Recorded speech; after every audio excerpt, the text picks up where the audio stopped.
guys, welcome back to another video. Finally लगभग 6টা বাজে। সো আমি এখন কোচিং যাব এন্ড এখান থেকে কোচিং 3-4 কিলোর মতো হবে কারল বাজারে। সো এনজয় করি। সো গাইস আমি এখন আমাদের গ্রামের যেই মাটির রাস্তা আমি দেখাই দিই একটু। এই রাস্তাটা সেরে ফাইনালি একটু আমি রোডে উঠবো। চলো এন্ড একটু মজা করো, ঠিক আছে?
সো ওকে গাইস, আমরা চলে আসছি এন্ড এখানে প্রায় ব্রিজটা অনেক সুন্দর।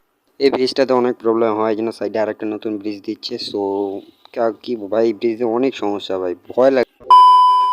সো গাইস আমি এখানে একটু আসে বসি স্টেডিয়ামের পাশে, এবং আমার এখন কোচিং না, আসলে কোচিং দেওয়া হয় 7টার দিক অ্যান্ড তোমার টাইম দেখতে পাচ্ছ, কোচিং দেরি আছে আরও, সেই জন্য আমি একটু আগে একটু আসে বসলাম। এখন পর্যন্ত কেউ আসে নাই, কি করব, আমি ব্যাগটাকে রাখে এখানে এসে কিছুক্ষণ টাইম পাস করার জন্য বসলাম।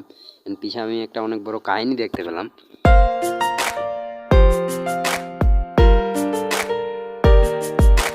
এটা হচ্ছে আমাদের কারল উপজেলার স্টেডিয়াম, যেখানে অনেক অনুষ্ঠান বাগেরা হয়। এর নিচে দেখতে পাচ্ছ আমার হিরো দাঁড়াই আছে। সো গাইস আমরা সবচেয়ে বেশি সময় যেখানে পাস করি সেটা হচ্ছে এই যে এই শিশু পার্ক, এন্ড এখানে আমার অনেক মজা লাগে, কিন্তু এখানে আসলে সমস্যা হয় অথবা, তবে আমরা এখানে অনেক মজা করি। এখানে একটু বসার জন্য আসলাম, বাট এখানে শীত পড়ে অবস্থা খারাপ হয়ে গেছে। বৃষ্টি না গাইস, এগুলো শীত, শীত পড়ে পুরো অবস্থা খারাপ হয়ে গেছে। এন্ড ওইদিক কিছু দারোয়ান বসে। সো গাইস আমি আর কোচিং আরও অনেক লেট আছে, সেজন্য আমি একটু নাস্তা খেতে আসলাম অ্যান্ড রেস্টুরেন্টে বসে আছি। রেস্টুরেন্ট না গাইস, হোটেলে বসে আছি। ডাল পুরি খাবো বলে আমি প্রতিদিন খাই। সো গাইস প্রায় 3-4 ঘন্টা ওয়েট করার পরে আমার কাছে ডাল পুরি আসলো। হ্যাঁ ভাই। সো গাইস ফাইনালি কোচিংয়ের সময় হয়ে গেছে অ্যান্ড ওই যে সামনে 3তলা বিল্ডিংয়ে আমরা কোচিং করি, এইখানেই আমাদের সব কিছু। সো আমি ক্যামেরা এখন বন্ধ করবো অ্যান্ড আর কি, দেখা হচ্ছে কোচিং শেষ করার পরে। সো গাইস এখানে আসলাম অ্যান্ড ব্রিজটা দেখতেই পাচ্ছ। তো এখানে কাজ এখনো চলতেছে, কেননা ব্রিজের কাজ তো আছে অ্যান্ড রাস্তার কাজও বাকি আছে। সো কি বলবো, এখানে কিছু হুজুর আসতেছে। আমি জানি ক্যামেরা ধরতে প্রবলেম হচ্ছে আমারও, না আমার ফ্রেন্ড আসবে, ওর জন্য অপেক্ষা করতেছি আমি ব্রিজে। দেখছো অবস্থা কি হয়েছে ফ্রেন্ডের। সো গাইস কোচিং শেষ করার পরে আমি একটু ব্রিজে বসে থাকি আমরা, অ্যান্ড ব্রিজে বসে থাকার পরে আমি ফাইনালি অনেকদিন পর আজকে হানিফকে দেখলাম, মানে হানিফ গাড়িকে দেখলাম। গাইস আমার ফেভারিট বাস হচ্ছে হানিফ, অ্যান্ড ওপি গাইস মেলা দিন পর দেখলাম। ও মানে অনেক খুশি লাগতেছে অনেকদিন পর হানিফকে দেখার পরে, লাইক এই রাস্তায় অন্তত, এই রাস্তায় আসে না ওরকম। তো চলে গেল, অ্যান্ড আমি আমার ফ্রেন্ডের জন্য বসে আছি। আরে আর তখন পর আসলো ফাইনালি ভাই, 30-40 মিনিট অপেক্ষা করার পরে আমাকে এখানে আনলো। ওই দেখো ওর বাসা এইখানেই গাইস, ব্রিজের নিচে, এই যে মানে ব্রিজের সাইডেই ওর বাসা। অ্যান্ড আমাকে অনেকক্ষণ দাঁড় করাইলো, ওর আজকে খবর আছে, আজকে ওরই খাবো। সকালে ঘুম থেকে উঠিস এতক্ষণ দেরি লাগলো কেন ভাই? কালকে কার সাথে গেছিলি?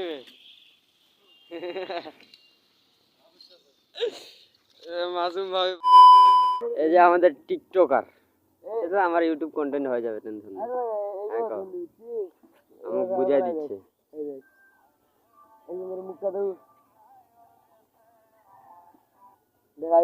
বাবা আমাদের টিকটক আর কন্টেন্ট ক্রিয়েটর, সবার টিকটক আবুল মার্কাই স্টুডিও। টিকটক বানাচ্ছিস না অন্য কথা? Content creator, sorry TikTok, sorry sorry sorry, ইউটিউবের কন্টেন্ট ক্রিয়েটর কোনোদিন এরকম হয় না। বেশি আগে কয়টা রিভিউ করলাম, মোর মনে হয় তোর কোনো ভিডিও ইয়া হবে মনে না। 4 বার একটা ভিডিও করেছি, 4 বারে ঠিকই হয়েছে শালা, একটা ভিডিও তো ইয়া হলো না।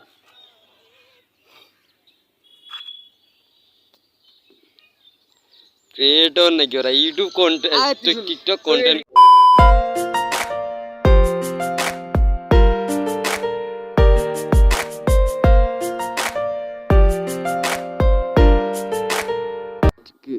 আজকে পর্যন্তই। আমি জানি ব্লগটা এরকম ভালো হয়নি, অ্যান্ড আমি জানি ব্লগ ফার্স্ট টাইম করতেছি। সো যারা যারা চ্যানেলে নতুন আছে সাবস্ক্রাইব করে দেবেন, নিচে লিঙ্ক দেওয়া আছে আমাদের টিকটক, ডিসকর্ড, ইনস্টা সবারই ফলো করে দিবা। আর বাই বাই।